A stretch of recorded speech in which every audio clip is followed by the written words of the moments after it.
बिस्मिल्लाहिर्रहमानिर्रहीम। अस्सलाम वालेकुम नाज़रीन, आप यूट्यूब चैनल देख रहे हैं। मैं इमरान खान हूँ। सबसे पहले तो एक चीज़ आपको मैं क्लियर कर दूँ कि पहले इमरान खान साहब को कहा जा रहा था कि 3 साल आप चुप रहें या कम से कम ये टन्योर आप निकलवाएं, पाकिस्तान से बाहर आप चले जाएं। फिर इमरान खान साहब को कहा गया कि नहीं, आप जो है वो 2 साल तक चुप रहें। फिर जब देखा कि इमरान खान साहब नहीं मान रहे तो फिर 1 साल तक आ गए। हम ये ख़बरें भी सुनते रहे और बहुत सारे लोग ये बात करते रहे, मीडिया के सोर्सेज से भी ये चीज़ें आती रहीं, पाकिस्तान तहरीक इंसाफ के लोग भी ये बातें बताते रहे वक्तन फ़वक्तन। अभी जो लेटेस्ट कुछ अर्सा पहले खबरें आई थी उनमें यह था कि 6 माह तक के लिए इमरान खान साहब को कहा जा रहा है कि 6 माह का एक ग्रेस पीरियड दे दें, को फेस सेविंग दे दें इस्टेब्लिशमेंट को और हुकूमत को, और ये वक्त किसी तरह निकलवा दें। लेकिन इमरान खान साहब ने वो 6 महीने भी नहीं दिए और अब चंद दिनों की बात की जा रही है।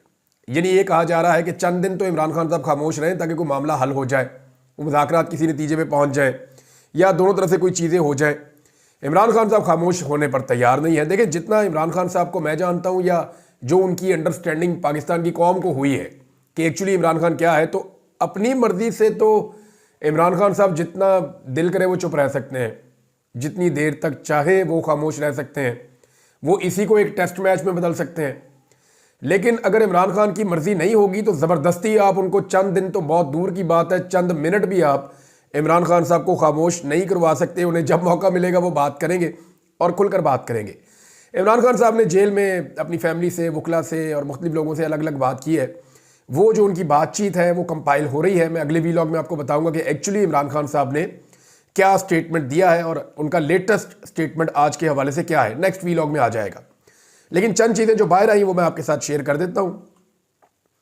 एक तो इमरान खान साहब ने दोबारा से ओवरसीज़ पाकिस्तानियों से अपील कर दी है।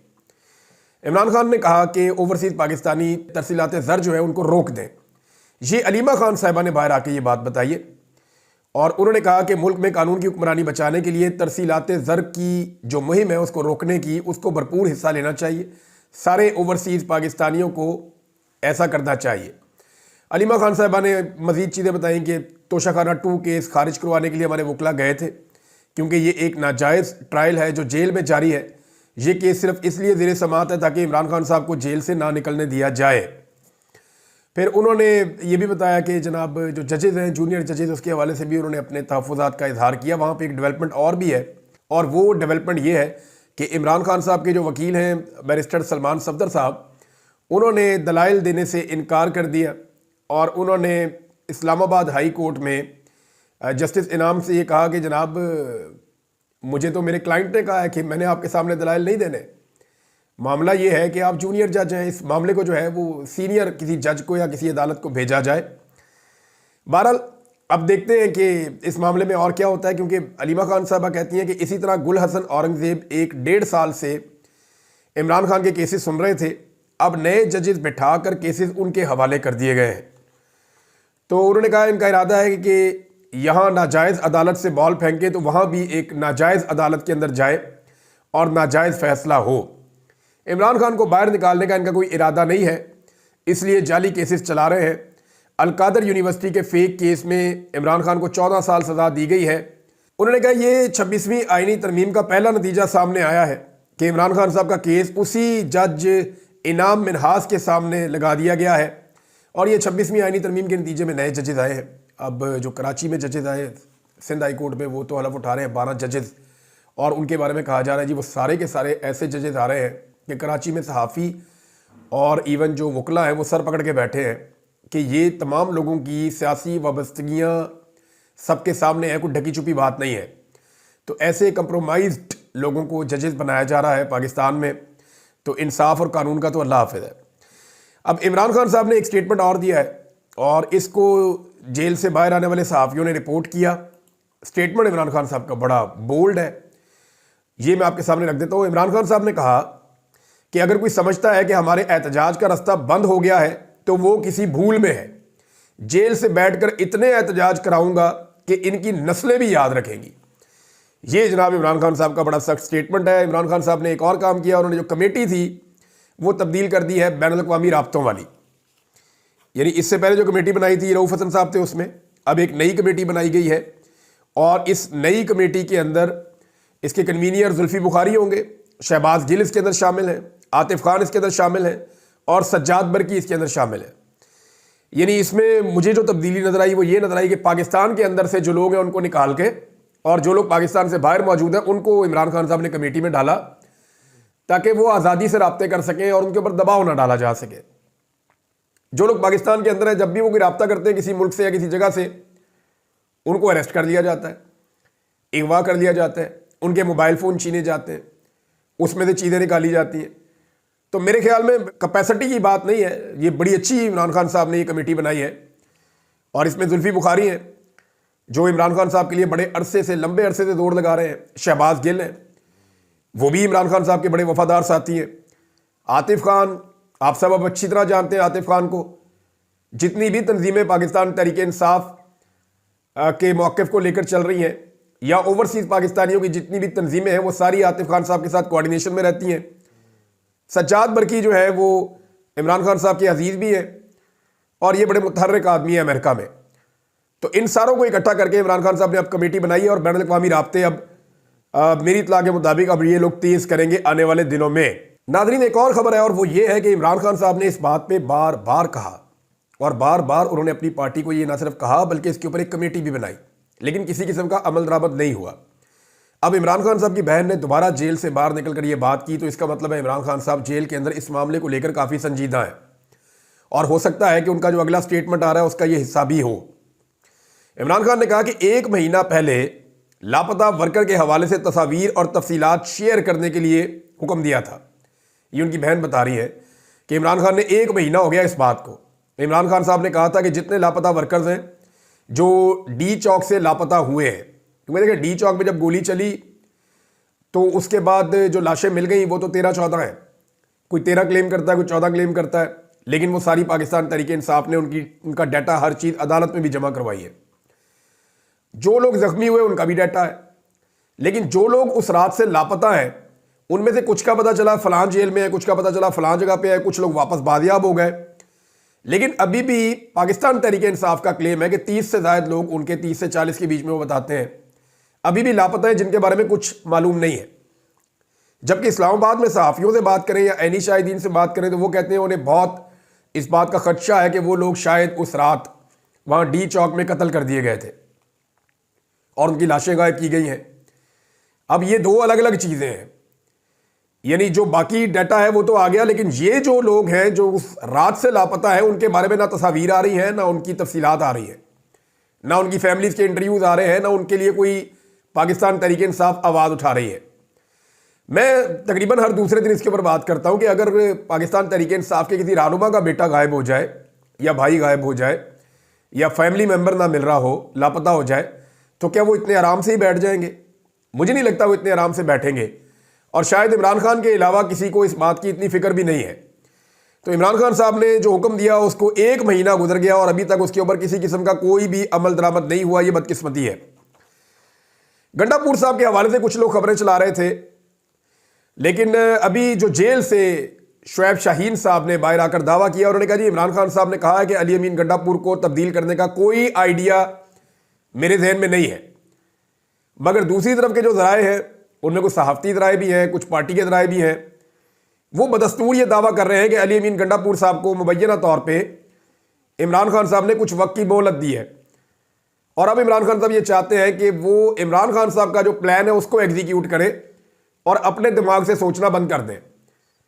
देखें ना, इमरान खान साहब ने बहुत मौका दिया। जिस जमात से या जिस हुकूमत से इमरान खान साहब बात नहीं करना चाहते थे, जिन्हें वो लेजिटिमेट गवर्नमेंट समझते ही नहीं थे, उनको इमरान खान साहब ने मुज़ाकरात का मौका दिया, हर जगह पे मुज़ाकरात का मौका दिया, अपने एहतजाज को रोकते रहे, पीछे हटते रहे। तो बहुत सारी चीज़ें, अली अमीन गंडापुर साहब 2 दफ़ा गायब हो गए, लापता हो गए और फिर 2 दफ़ा एक अजीब किस्म की कहानियाँ जो है वो सामने आई, दोनों मरतबा।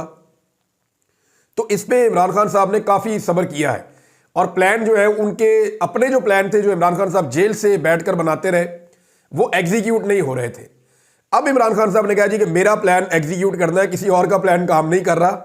और दूसरा जो स्टेटमेंट इसके साथ है, मैंने आपको बता दिया कि मैं जेल से बैठकर इतने एहतजाज करवाऊंगा कि इनकी नस्लें भी याद रखेंगी। ये कॉन्फिडेंस क्यों है इमरान खान को, सोचा आपने कभी? ये इमरान खान को पाकिस्तान के लोगों में कॉन्फिडेंस है। इमरान खान को ये पता है कि उसकी 28 साल की मेहनत ज़ाया नहीं हुई। ये 28 साढ़े 28 साल वो जो पाकिस्तानियों से मिलता रहा और हर जगह पे जाता रहा, पाकिस्तान के कोने कोने में इमरान खान साहब गए।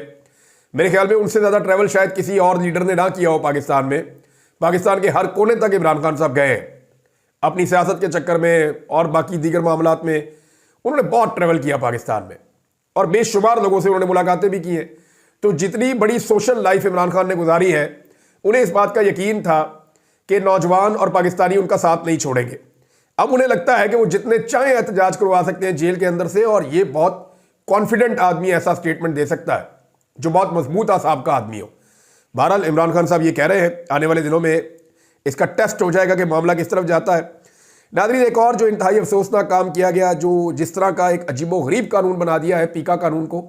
पीका कानून कोई बुरा कानून नहीं था, कानून सख्त से सख्त होना चाहिए, लेकिन वो इस तरीकेकार का होना चाहिए कि उसके अंदर आपके पास अदालत मौजूद हो, आपके पास वकील की सहूलत मौजूद हो, आपको गिरफ्तार करने से पहले एक पूरा प्रोसीजर हो, सारी चीज़ें जो है वो बाय द बुक चलनी चाहिए, जो तरीकाकार है।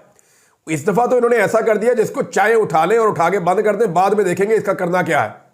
और महीनों तक किसी भी बंदे को अंदर रख सकते हैं, ना अदालतों में सुनवाई का कोई रास्ता छोड़ रहे हैं, ना कोई सवाल जवाब, ना कोई और चीज़।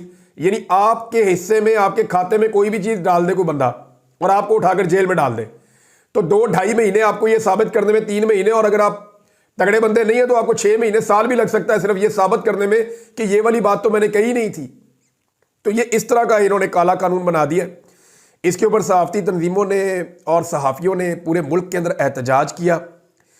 यानी मुल्क के हर कोने के अंदर सहाफ़ी निकले हैं पाकिस्तान में, उन्होंने एहतजाज किया। लाहौर में, इस्लामाबाद में, पेशावर में, कराची में, हर जगह पे सहाफ़ी निकले। उन्होंने पीका कानून के खिलाफ ना सिर्फ एहतजाज किया बल्कि उन्होंने इसकी बहुत मजम्मत की। सहाफ़ियों पे इस्लामाबाद में कुछ तशद्दुद भी रिपोर्ट हुआ। अपोजिशन ने इसके अंदर शमूलियत की है, जबकि पाकिस्तान तहरीक इंसाफ ने कहा जी हम इसको अदालत में चैलेंज करेंगे। ये तो सहाफ़ी भी अदालत में जाएं और जाकर इसको चैलेंज करें। इस्लामाबाद में जो है वो बड़ी तकरीब हुई है सहाफ़ियों की, वहाँ पे एक तगड़ा एहतजाज हुआ है सारे मामले को लेकर। एक और नाज़रीन अफसोसनाक चीज़ है जो मैं आपके साथ शेयर करना चाहता हूँ, वो अनवर मकसूद साहब के हवाले से है। वो एक निजी प्रोग्राम में बात कर रहे थे। उन्होंने कहा जी कि उनकी जो आमदरफ्त है या उनका जो मूवमेंट है वो कुछ महदूद है। यानी वो ये बता रहे थे कि वो जो काम करना चाहते हैं वो नहीं कर सकते, वो कहीं ट्रैवल करना चाहते हैं वो नहीं कर सकते, लिहाजा उनके ऊपर कुछ ऐसी पाबंदियां सी लगी हुई हैं। जो क्लिप मैंने देखा उसमें ये चीज़ वो कह रहे हैं अपने मुंह से। अनवर मकसूद साहब पाकिस्तान के लेजेंड अदाकार हैं और उनका बड़ा कंट्रीब्यूशन है पाकिस्तान टेलीविज़न के अंदर। बेशुमार लोग जो है वो उनको फॉलो करते हैं, उनसे लोगों ने बहुत सीखा है और उनका एक बड़ा लंबा पूरा एक दौर है, पूरा एक इंस्टीट्यूशन है। अनवर मकसूद साहब उन्होंने बहुत काम किया है। अब मामला ये है कि इस तरह के लोगों को सिर्फ उनकी ओपिनियन के ऊपर या उनकी आज़ादी इजहार राय को दबाने के ऊपर एस्टेब्लिशमेंट और हुकूमत निशाना बना रही है। और मेरा नहीं ख्याल कि हुकूमत जो है वो इस लेवल तक जा सकती है। एक्चुअली इसके पीछे पाकिस्तान की मिलिट्री एस्टेब्लिशमेंट है। देखिए, परवेज़ मुशर्रफ के दौर में परवेज़ मुशर्रफ साहब का अपना क्लाउन बनाकर टीवी चैनल्स टीवी पे दिखाते थे। ज़रा एक लम्हा आप सोचिए ना, परवेज़ मुशर्रफ का दौर था, तमाम सियासतदानों के क्लाउन बनते थे। परवेज़ मुशर्रफ का भी छोटे से कद का एक क्लाउन बना हुआ था। वो बंदा मेकअप करके आ जाता था, परवेज़ मुशर्रफ बन के यूनिफॉर्म पहन के आ जाता था, हर जगह खड़ा होकर तकरीरें करता था, परवेज़ मुशर्रफ की तरह की एक्टिंग करता था। तो एक वो भी दौर था। यानी डिक्टेटर के दौर में मीडिया को इतनी आज़ादी थी कि वो डिक्टेटर का भी मजाक कर सकते थे। लेकिन दूसरी जानिब आप देखें कि आज डिक्टेटर का दौर तो नहीं है, लेकिन मुझे बताएं ना, कोई क्लाउन बना सकता है आज? चले आसिम मुनीर साहब का बना सकता है, DGISI का बना सकता है, जनरल बाजवा का भी नहीं बना सकते, रिटायर होकर चला गया है।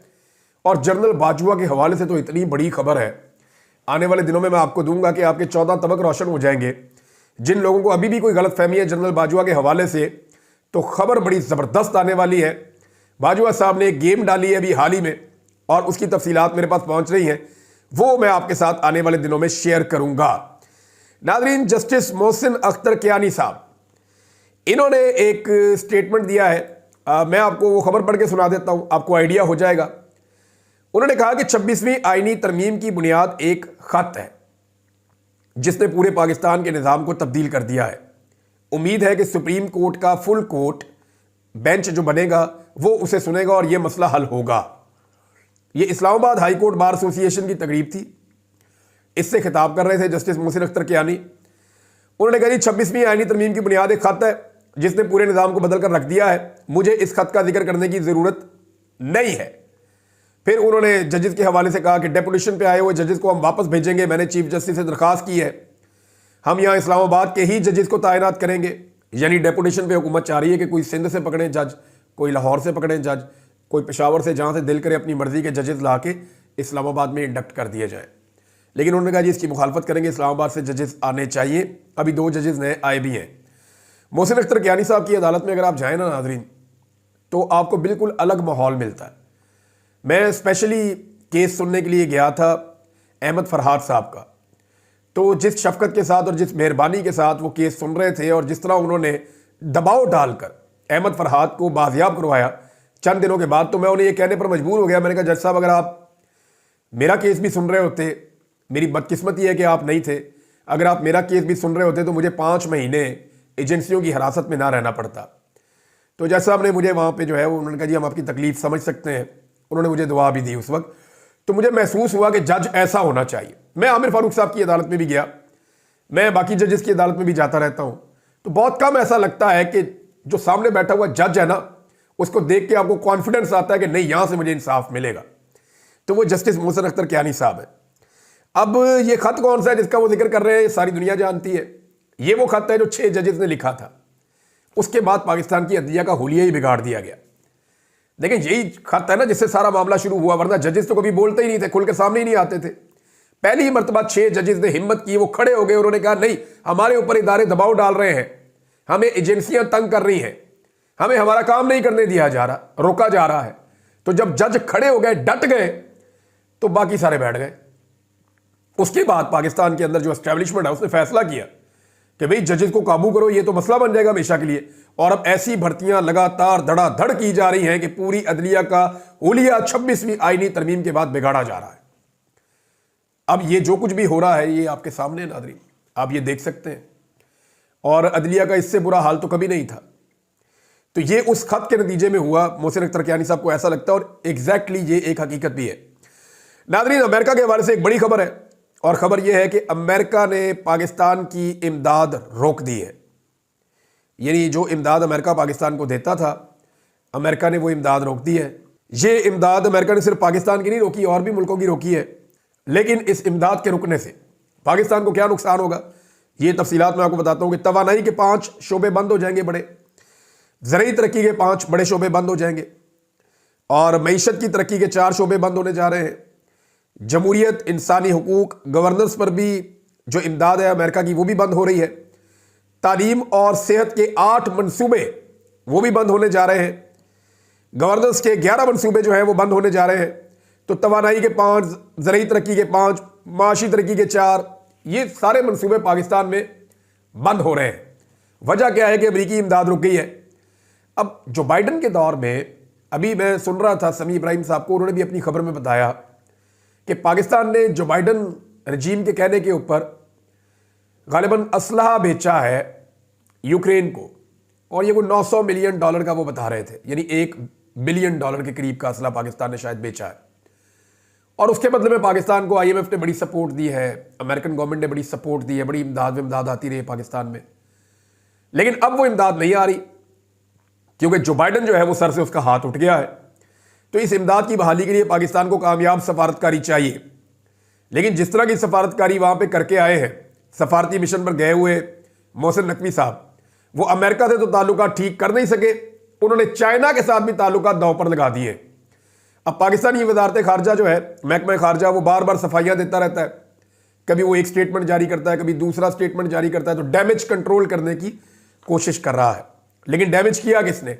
सफारती मिशन पर गए हुए मोहसिन नकवी साहब ने, और वो मुकर गए कि जनाब मैंने तो कुछ किया ही नहीं। दूसरा, मोदी से बात हुई है डोनाल्ड ट्रंप की। नाज़रीन, मोदी से डोनाल्ड ट्रंप की बात हुई है। मोदी ने उसके बाद ट्वीट करके ये बताया कि मेरी डोनाल्ड ट्रंप से रब्ता हो गया है, मेरी उससे बात हो गई है, और पाकिस्तान में डोनाल्ड ट्रंप ने रब्ता नहीं किया। बहुत सारे मुल्कों के साथ डोनाल्ड ट्रंप का रब्ता हो गया है और लगातार रब्ते हो रहे हैं। लेकिन पाकिस्तान की जो खारजा पॉलिसी है वो कहीं अमेरिका को पसंद नहीं है, और पाकिस्तान अपनी खारजा पॉलिसी के अंदर अभी तक तो नाकाम दिखाई देता है। क्योंकि खारजा पॉलिसी का इनका एक ही नुक्ता है आजकल, चाहे अफगानिस्तान के ऊपर अटैक करना चाह रहे हो, चाहे इंडिया के साथ दोस्तियां करना चाह रहे हो, चाहे ये कश्मीर पे कंप्रोमाइज़ करना चाह रहे हो, चाहे ये फ़लस्तीन और इसराइल के मामले के ऊपर अपनी आवाम के ऊपर जूते और डंडे बरसा रहे हो, ये सारा कुछ एक ही चीज़ सोच कर रहे हैं कि इमरान खान से किसी तरह हमारी जान छूटी रहे। अगर आपने अपनी सारी की सारी खारजा पॉलिसी एक नुक्ते पे रख के बनानी है ना कि इमरान खान से जान छूट जाए, और मुल्क को आपने सामने नहीं रखना, सिर्फ आपने एक सियासी मुखालिफ को सामने रखना है कि इस बंदे से कैसे बचना है, ये आपकी अगर खारजा पॉलिसी है ना, तो ये दुनिया में कहीं भी काम नहीं करेगी और दुनिया में कोई इसे तस्लीम भी नहीं करेगा। अब तक के लिए इतना ही। अपना ख्याल रखिएगा, अपने इस चैनल का भी। अल्लाह हाफिज़।